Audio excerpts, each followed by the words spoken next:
Court ने हमें bell दे दी, अभी बेल तक ही दे सकता था।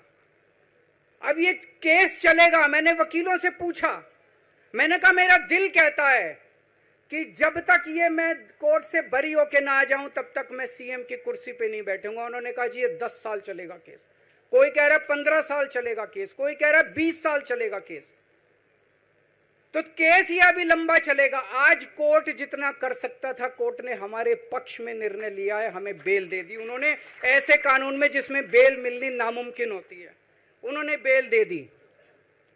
आज मैं आपकी अदालत में आया हूं, जनता की अदालत में आया हूं, आपसे पूछने के लिए आया हूं, क्या आप केजरीवाल को ईमानदार मानते हो कि गुनहगार मानते हो?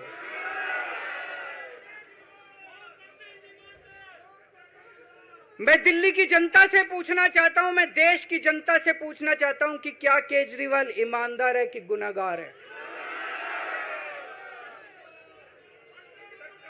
दोस्तों, 2 दिन के बाद, आज से 2 दिन के बाद मैं सीएम की कुर्सी से इस्तीफा देने जा रहा हूं।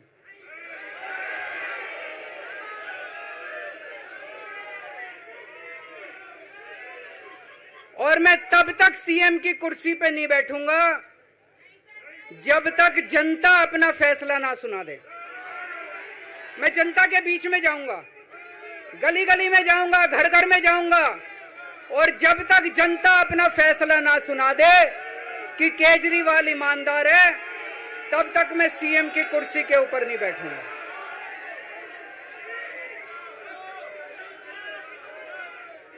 मैंने अपने जीवन में कुछ नहीं कमाया, मेरा बैंक अकाउंट खाली है, हमारी पार्टी का बैंक अकाउंट खाली है। मैंने जिंदगी में कुछ नहीं कमाया, अपनी इज्जत और अपनी ईमानदारी के सिवा मेरे पास कुछ नहीं आया।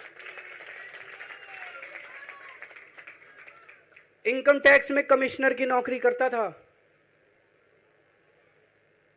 2000 में नौकरी छोड़ के सन 2000 से 2010 तक 10 साल मैंने दिल्ली की झुग्गियों के अंदर बिताए हैं। कुछ महीने दिल्ली की झुग्गियों में जाके रहा मैं, झुग्गी के अंदर, नंद नगरी, सुंदर नगरी की झुग्गियों के अंदर मैंने गली गली में खाक छानी है कि गरीब आदमी रहता कैसे, उसके घर का गुजारा कैसे चलता है। अगर पैसे कमाने हो तो इनकम टैक्स कमिश्नर की नौकरी बुरी नहीं थी। और जब मैंने नौकरी छोड़ी थी तब कोई पार्टी नहीं थी, कुछ नहीं थी। ऐसा नहीं था कि उस टाइम ये था मुख्यमंत्री बनने चला था या कोई पार्टी, कुछ नहीं था, कोई भविष्य नहीं था, केवल देश के लिए जुनून था कि देश के लिए कुछ करना है,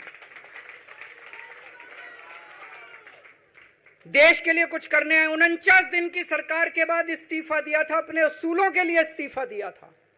किसी ने इस्तीफा मांगा नहीं था, अपने आप इस्तीफा दिया था।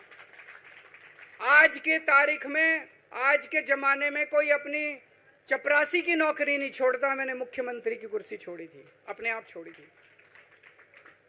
ना पद का लालच है, ना दौलत का लालच है, केवल देश के लिए कुछ करने का जुनून है, देश के लिए कुछ करने के लिए आए हैं।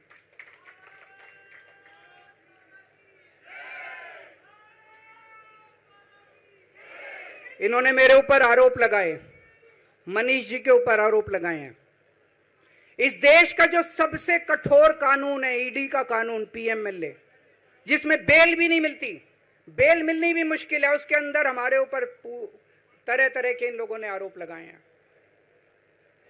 कोर्ट से हमको बेल मिल गई, उसके बावजूद आज की तारीख में, आज जो स्थिति है, इससे फालतू कोर्ट और कुछ नहीं कर सकता था जितना कोर्ट ने कर दिया हमारे पक्ष में। हम कोर्ट के बहुत शुक्रगुजार हैं।